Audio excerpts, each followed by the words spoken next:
សូមសួរទៅតើប្រលឹងតើស្រីខាងនឹងបងដែរឬអ្វីមិនថ្មីទេណាប្រពីស្អីអត់មិនថាអ្វីប្រថ្លៃសូមសួរមកចោបើទុកខុសឬឆ្លងយ៉ាងណាសូមមេត្តាកុំបីប្រកាន់ទោស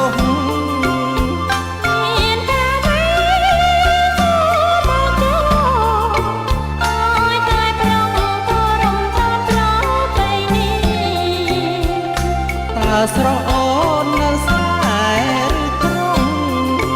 រឹងពៀនពេញលក្ខណៈនារីខ្ញុំស្រីខ្មែរតែត្រូវតែសងទីតាមប្រពៃណីខ្មែរយើងតាំងពីបុរាណ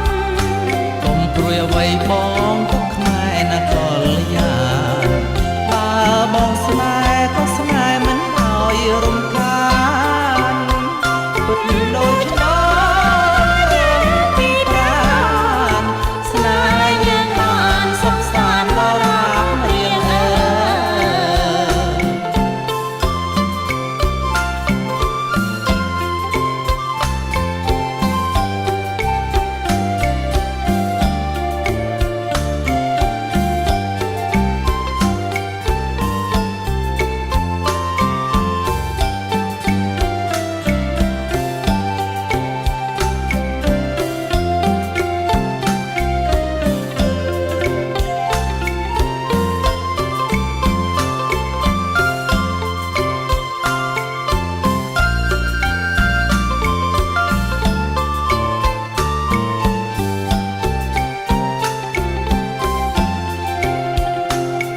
សូមសួរទៅតើប្រលឹងតើស្រីខាងនឹងបងដែរឬអ្វីថ្មីទេណាប្រ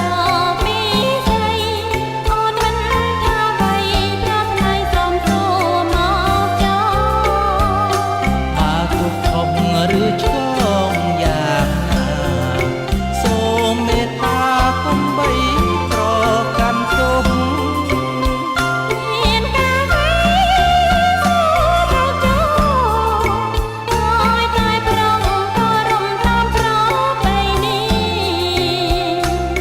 ស្រស់អូនមើលស្រែក្រុងរឹកពៀនពេញលក្ខណៈនារីខ្ញុំស្រីខ្មែរតែត្រូវតែសងទីតាមប្រពៃណីខ្មែរយើងតាំងពីបុរាណកុំព្រួយអ្វីបង